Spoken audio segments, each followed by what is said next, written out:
Ai, olá, meus queridos, boa noite, tudo bom com vocês? Eu sei que eu ando sumido um pouco, não tenho feito muitas lives, não, ando um pouquinho sumido. É, eu vou fazer aqui uma live rapidinho para vocês. Boa noite, quem está entrando. Vou só aguardar um pouco. Está conseguindo ouvir direito, Marcela? Dá para ouvir perfeitamente?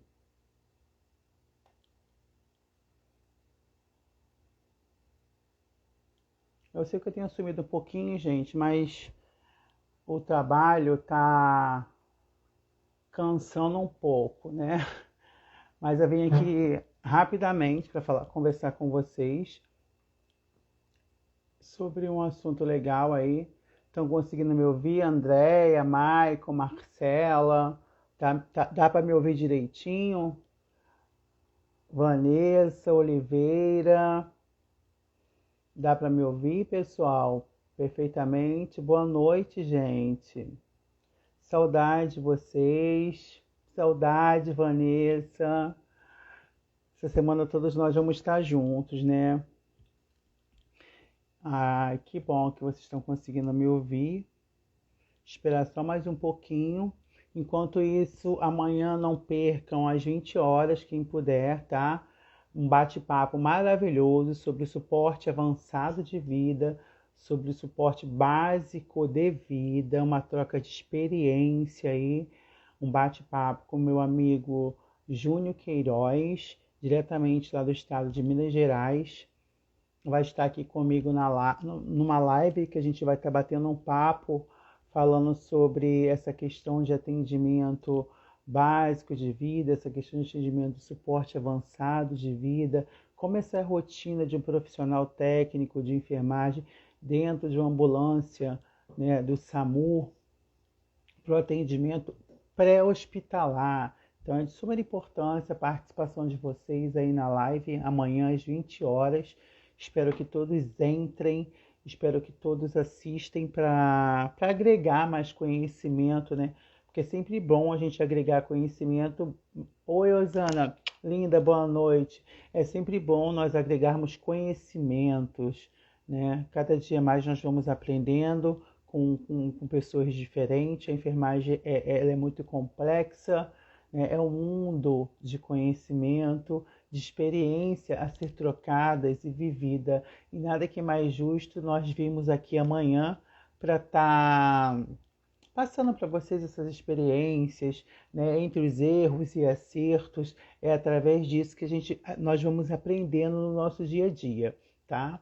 Então, bem-vindos, obrigado. Quem está aqui comigo agora, dividindo um pouquinho do seu tempo, eu vou falar rapidamente para vocês sobre angina pectoris, tá? Que é uma doença que acomete aí o nosso órgão chamado coração, né? Para quem assistiu os vídeos, quem assiste as minhas postagens no Instagram, eu sempre coloco algo diferente a qual as pessoas têm dúvida. Então, quem tiver dúvida sobre algum assunto, pode postar, né, no meu direct, pode botar nos comentários, que assim que possível eu postarei algo interessante para vocês, tá? A angina, conhecida angina pectoris. Por que angina pectoris? Porque é chamada angina pectoris, porque ela se manifesta como uma forte dor torácica, né, causada ali pela deficiência do suprimento de oxigênio dentro do músculo do miocárdio. Aí a gente chama de angina pectoris, né, porque é uma dor súbita, né, forte, torácica, que dá no peito do paciente, causada pela deficiência de sangue oxigenado dentro da artéria coronariana, né? A artéria coronariana ela fica dentro do músculo do miocárdio. A função dela é irrigar o músculo do miocárdio de sangue oxigenado. E uma vez que esse sangue fica deficiente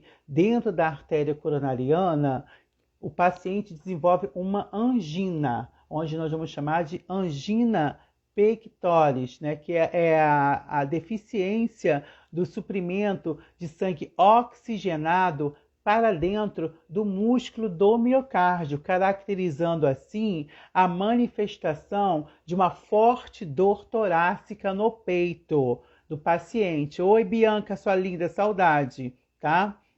No peito do paciente.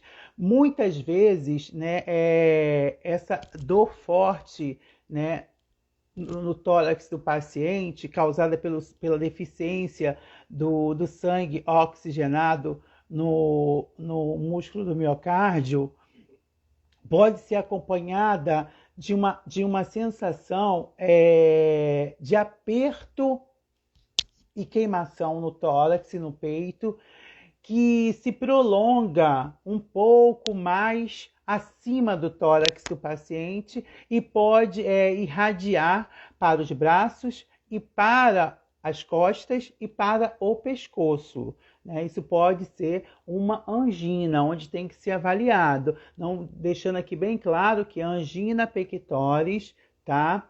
Ela se manifesta com uma dor forte, né, do tórax, causada pela falta de oxigênio dentro da artéria coronariana, que fica dentro do músculo do miocárdio. Aí chamamos de angina pectoris, deficiência do suprimento de sangue oxigenado dentro da artéria coronariana, causando no paciente uma forte dor torácica que muitas das vezes pode vir acompanhada ou não de uma sensação de aperto e queimação no tórax, que pode se prolongar, né, um pouco acima do tórax e irradiar essa dor para as costas, para o pescoço e para os braços do paciente. Aí ele pode estar desenvolvendo uma angina onde tem que ser avaliada, tá?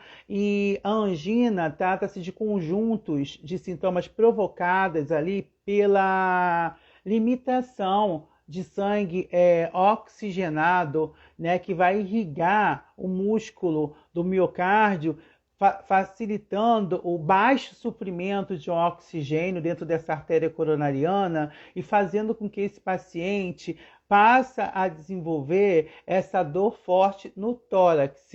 E essa insuficiência de sangue oxigenado dentro da artéria coronariana ocorre em razão do estreitamento das artérias, que é a artéria coronariana, que leva esse sangue oxigenado para o órgão do coração, dentro do miocárdio, e para os demais órgãos do meu corpo. A evolução da angina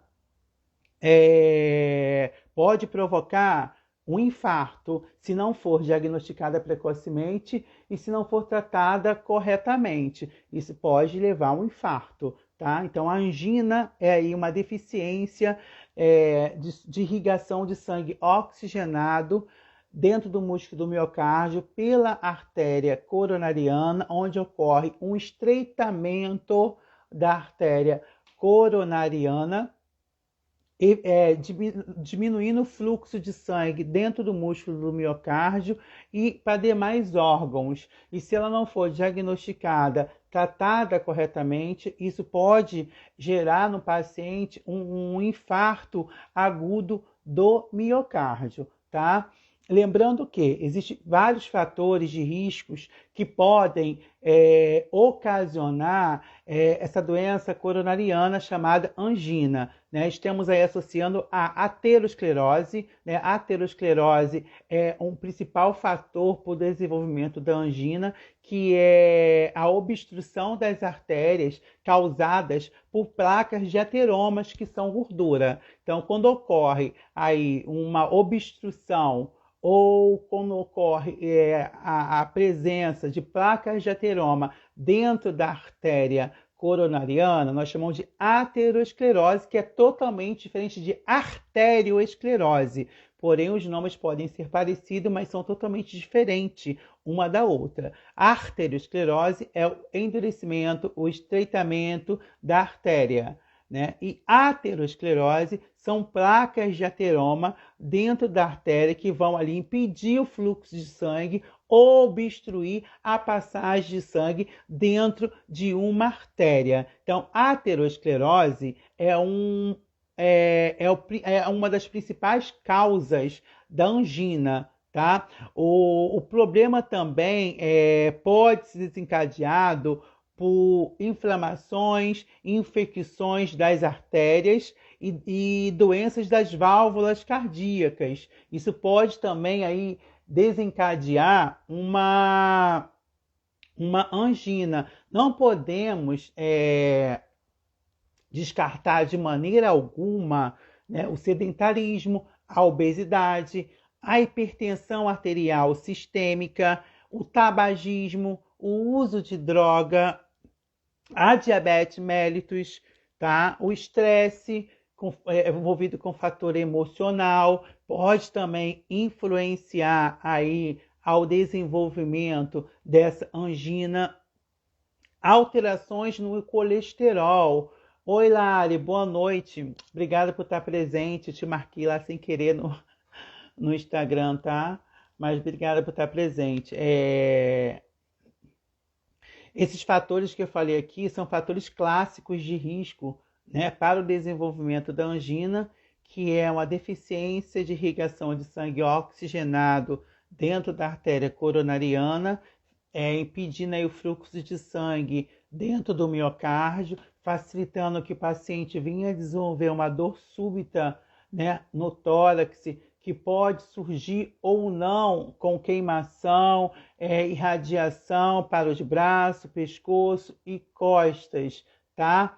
E esses que eu estou falando aqui são os fatores clássicos de riscos para angina pectoris, que é aterosclerose, que é placas de ateroma, que vão aí obstruir as artérias, que é diferente de arterioesclerose, que é o endurecimento de uma artéria. Então, a aterosclerose são placas que vão obstruir as artérias coronarianas.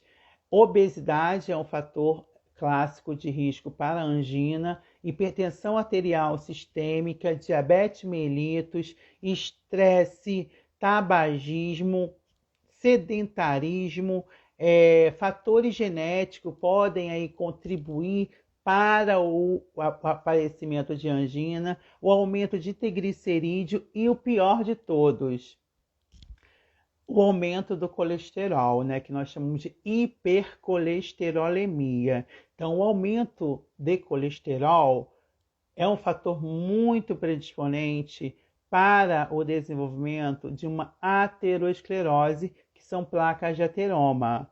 Então, aumento de colesterol, que nós chamamos de hipercolesterolemia, pode facilitar que ocorra uma aterosclerose, que é endurecimento, que é placas de ateroma dentro de uma artéria. Claro que existem dois tipos de colesterol. Existe o HDL, que é a lipoproteína de baixa densidade, conhecida como colesterol bom, e temos o LDL, que é lipoproteína de alta densidade, que é o colesterol ruim. Então, o excesso desse LDL na corrente sanguínea, onde causa essa hipercolesterolemia, que é o aumento de colesterol, vai gerar aí na parede das artérias várias placas de ateroma, impedindo assim o fluxo de sangue oxigenado. E isso pode contribuir para uma angina. E se ela não for tratada corretamente, diagnosticada corretamente, vai causar nesse paciente um infarto agudo do miocárdio. A angina pectoris, ela pode ser classificada em instável e estável, tá? A angina estável é quando a dor súbita torácica ou na região epigástrica, com irradiação ou não, com dispneia ou não, melhora com repouso, melhora com o uso de anticoagulante e melhora com a administração de oxigênio no paciente. Essa foi uma angina estável, né? É aquela que melhora com o tratamento ali de imediato, o uso de anticoagulante, o uso de oxigenoterapia no paciente para facilitar a absorção de oxigênio no sangue, manter o paciente em repouso. Essa foi a angina estável. Agora, mesmo usando o tratamento, os cuidados da enfermagem com o paciente, a dor persiste, a precordialgia persiste, a irradiação da dor para os membros superiores, pescoço e braços e costa persiste, essa queimação, essa sensação de sufocamento persiste, né? É uma angina instável, tá? Onde tem que ser avaliada corretamente para que o paciente não desenvolva um infarto agudo do miocárdio e não dê chance de trombolizá-lo, tá? Evitando aí a isquemia desse músculo do miocárdio. Então, essa angina ela pode ser instável e estável. A instável é aquela dor que persiste, mesmo com o tratamento, mesmo com os cuidados, a dor vai persistir, vai piorando cada vez mais. E a estável não. A gente usa tratamento medicamentoso com anticoagulante, com repouso, administração de oxigênio e a dor melhora, né? A gente só encaminha o paciente para o cardiologista, faz eletro para ele ser avaliado, tá? E a instável, para virar um infarto, é um pulo, ok? Como é feito o diagnóstico de uma angina pectoris, tanto instável quanto estável? Primeiro pelo exame físico, né, ali pela anamnese indireta ou direta do profissional, pela sintomatologia clínica que o paciente vai apresentar para o profissional de saúde em relação aos sinais, em relação aos sintomas, que são as queixas dele, o histórico familiar daquele paciente.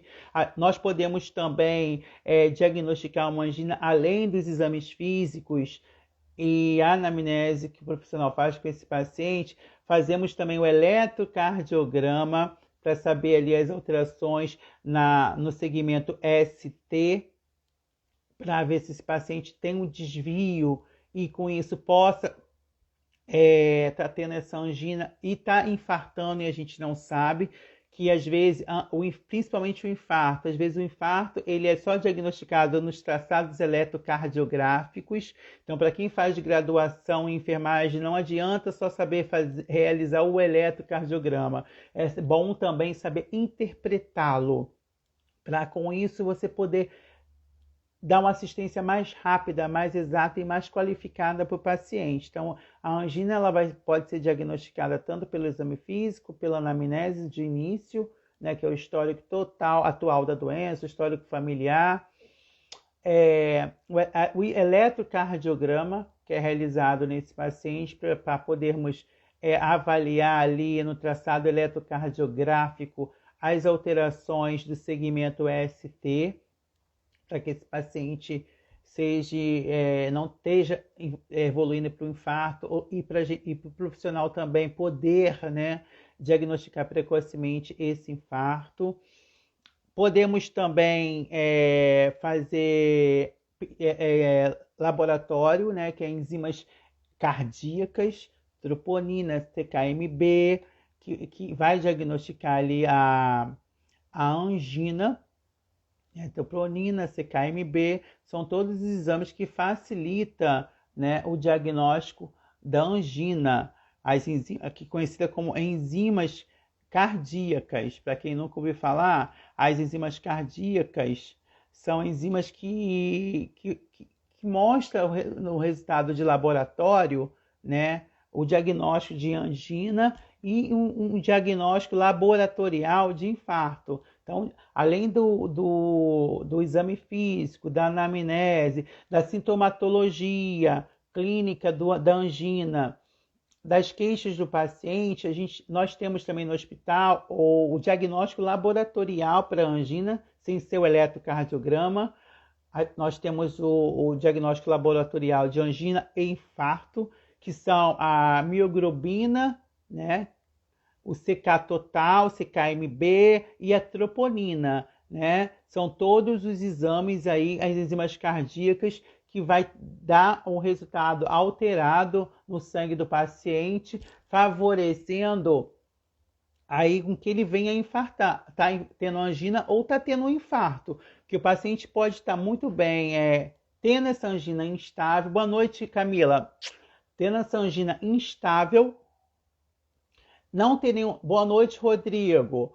Não tendo sintomatologia clínica, nenhuma queixa, mas apresentou alterações no diagnóstico laboratorial de uma angina ou de um infarto, que são as alterações nas enzimas cardíacas. Então, por isso é importante, além do exame físico, da anamnese, da avaliação do quadro clínico, que é a sintomatologia, que são as queixas do paciente, é importante realizar o exame eletrocardiográfico para podermos avaliar ali uma alteração no segmento ST, que vai mostrar para o profissional que sabe interpretar o traçado eletrocardiográfico que o paciente está desenvolvendo uma angina instável, futuramente pode ter um infarto agudo do miocárdio e dá tempo de trombolizar e evitar uma isquemia nessa artéria coronariana e facilitando o funcionamento do músculo do miocárdio.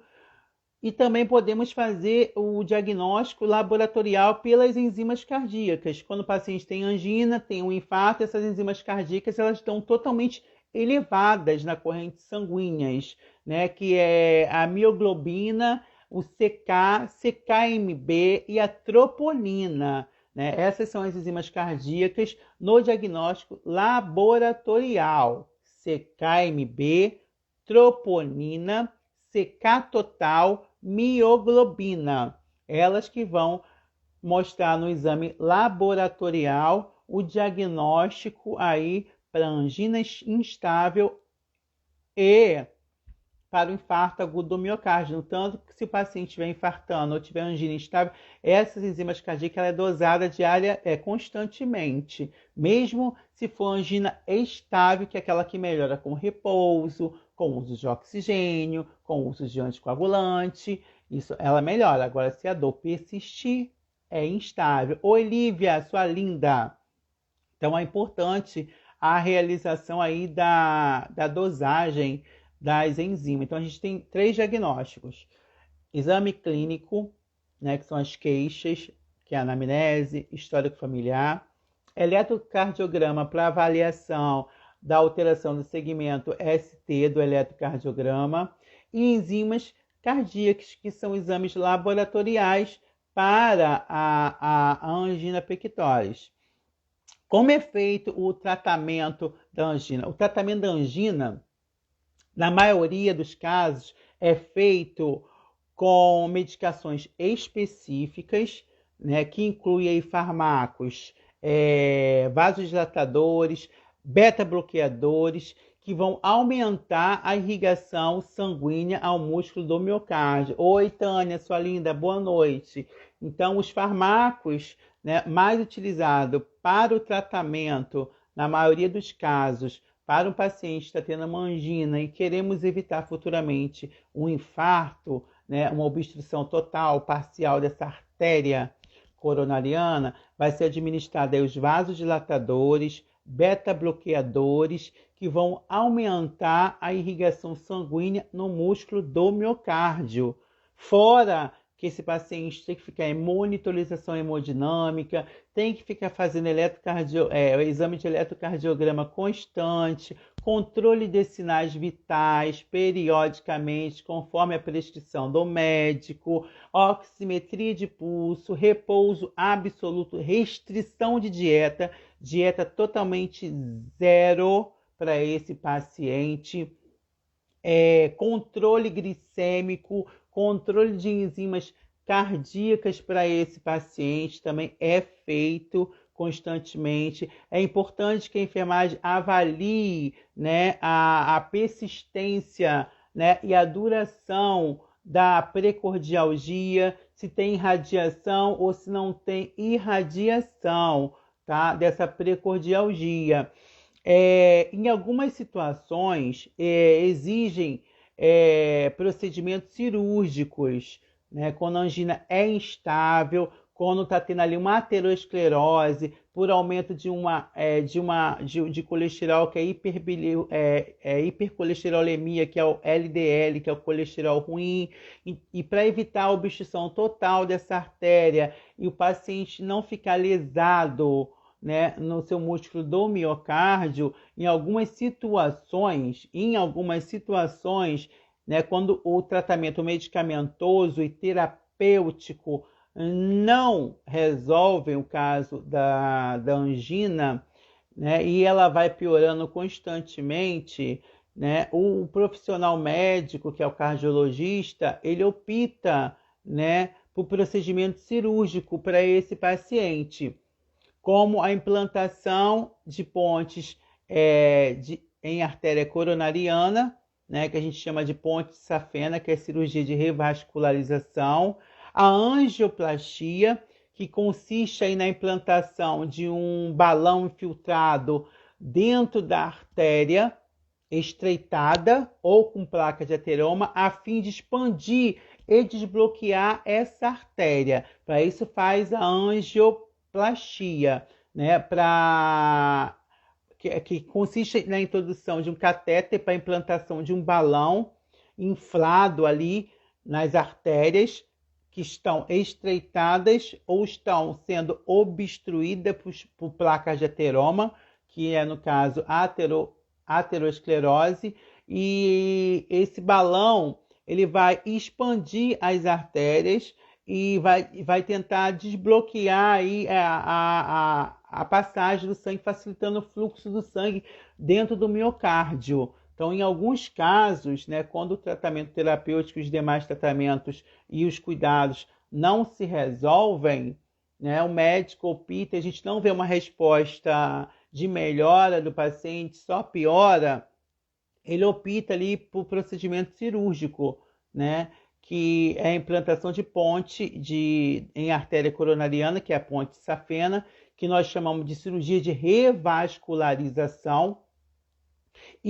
ou a angioplastia, tá? Para desobstruir a artéria coronariana e facilitar o fluxo de sangue oxigenado dentro dessa artéria, né? E hoje em dia a maioria das pessoas está desenvolvendo essas doenças coronarianas, principalmente angina, infarto, né? Os pacientes que têm aí obesidade, hipertensão arterial sistêmica, diabetes, tabagista, sedentarismo, estresse, né, com a vida corriqueira do trabalho, se alimenta mal, tem aí a tendência a ter aumento de colesterol, não liga para fazer exames periódicos, nem o exame de sangue, nem o eletrocardiograma, às vezes está sentindo uma dor em pontada e queimação no tórax, não vai avaliar, não vai investigar,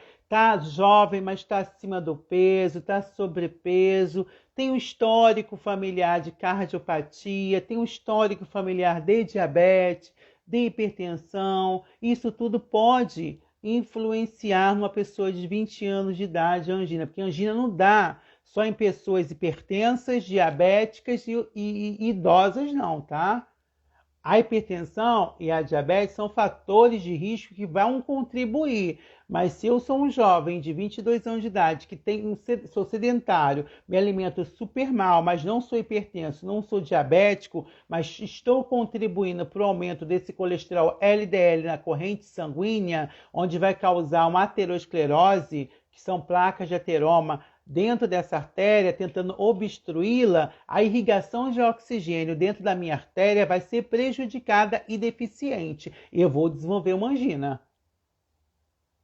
Se essa artéria for obstruída totalmente pela placa de ateroma ou por coágulo, eu vou ter um infarto. Tá? Então, temos que aí ficar ligado sobre a nossa alimentação, que é muito importante, né? Praticar atividade física, procurar fazer exames laboratoriais periodicamente, principalmente se é hipertenso, se é diabético, que são doenças crônicas, que não tem cura, apenas tratamento. Vamos prevenir aumento da pressão. Não adianta só tomar um remedinho para pressão, para diabetes, não faz o controle com dieta, né? Olha quantas coisas o paciente pode ter com hipertensão arterial. Olha quantas coisas o paciente pode desenvolver com diabetes. Muita coisa, porque não controla, tá? Não controla. Os sintomas da angina, eles costumam se manifestar de forma intensas durante a atividade física, estresse emocional, baixa temperatura e vai decrescendo durante aí, ó, o repouso, tá? Então os sintomas são muito complexos de uma angina. Eles costumam se manifestar de forma mais intensas durante a atividade física, durante um estresse emocional que a pessoa tem no seu dia a dia. A hipotermia pode gerar isso e o paciente vai desenvolver tanto angina instável quanto estável. Lembrando que estável é quando aquela dor súbita no tórax, tipo queimação, com irradiação ou sem irradiação para o pescoço, costas e braços, com dispneia ou sem dispneia, melhora com repouso, com anticoagulantes, tá? Com nitritos e administração de oxigênio. Se persistir, se continuar dor precordial, dor na região epigástrica ou retroesternal e a irradiação persistir, é instável. E da instável para evoluir para o infarto agudo do miocárdio é um pulo, tá? O diagnóstico sempre vai ser feito através do exame físico, das queixas clínicas, do histórico da doença, do histórico familiar. O eletrocardiograma tem que ser realizado imediatamente com o paciente em repouso para podermos avaliar a alteração no segmento ST do traçado eletrocardiográfico. Vai ser feito dosagem de enzimas cardíacas para saber a alteração das enzimas do músculo do miocárdio, que é a mioglobina, CK total, CKMB total e troponina periodicamente. Isso vai facilitar muito no diagnóstico precoce de um infarto. Então, os sintomas vai incluir, além e que pioram, como eu falei, fica mais intenso com atividade física, com estresse emocional do paciente, vão piorando cada vez mais, eles são manifestados de que forma? Desconforto e pressão no peito, além daquela dor súbita no tórax em queimação, fadiga, ele tem uma taquipneia, ele vai ter um ataque cardíaco, náuseas, dor epigástrica, dor precordial ou retroesternal. Pode irradiar para os membros superiores esquerdo, braço, pescoço e costa, e pode persistir. Se persistir a dor, mesmo em tratamento, não é uma angina estável, é instável. Se melhorou após o tratamento e repouso de oxigênio, é estável, tá? Então, isso é muito importante para a equipe de enfermagem. Tá? A prevenção é o controle de fatores de risco, como eu falei, que é a melhor forma de prevenir uma doença coronariana. Controlar os fatores de risco, controlar a obesidade, controlar a alimentação. Se é sedentário, vamos fazer atividade física. Se é hipertenso, controlar a pressão. Se é diabético, controlar a glicose. Adotar uma dieta totalmente saudável, né? Principalmente se você tem predisposição a ter doenças coronarianas, que tem predisposição também a desenvolver cardiopatia, que é doença do coração, porque tem histórico familiar na família. Então, alimentação saudável, rica em frutas, vegetais, cereais, o consumo, reduzir o consumo, tá? Reduzir, não é parar. Reduzir o consumo de comidas industrializadas, que são ricas em colesterol LDL, que é a lipoproteína de alta densidade, que é o colesterol ruim, né? Evitar gordura animal, diminuir o açúcar, diminuir o sódio. Essas são uma das medidas importantes para evitar esse e outros problemas cardíacos, tá? A prática de atividade física regular também é uma mudança de hábito necessária para evitar a doença. Se você sente alguma coisa no peito, alguma alteração, desconforto durante a atividade física, cansaço durante a atividade física, procure um cardiologista, faça exame periódico, faça um eletrocardiograma, peça um check-up geral para ver o que está acontecendo. Mas não deixe ficar a dor persistindo, não, e você achando que é uma flatulência e vai auto se medicando com dimeticona ou Luftal e não sabe o que está acontecendo aí, tá? Foi rapidinho, gente. Espero que vocês tenham gostado. Desculpa ter tirado o tempo de vocês para passar essa informação assim rápida. Não foi nada combinado. Cheguei fazendo, mas amanhã temos uma live combinada, um bate-papo maravilhoso sobre suporte básico e avançado de vida, com meu amigo aí, Júnior Queiroz, diretamente de Minas. Vamos estar tocando uma experiência e um bate-papo para vocês. Espero que o meu conteúdo aqui, as informações que eu passei, tenham sido de bom agrado, apesar de ter sido rápida, né? Mas eu tentei passar para vocês de uma forma bem objetiva. Então, quem quiser olhar lá no meu Instagram, tem falando sobre angina, tem falando sobre farsa, tem outros assuntos importantes e interessantes para quem quiser, tá? Quem gostou, deixa um comentário aí embaixo. Qualquer dúvida, eu respondo lá, né, Elo? No comentário, no direct. Beijo a todos, uma boa noite, fiquem com Deus e obrigado mais uma vez. Amanhã aguardo vocês às 20 horas. Beijo, tchau.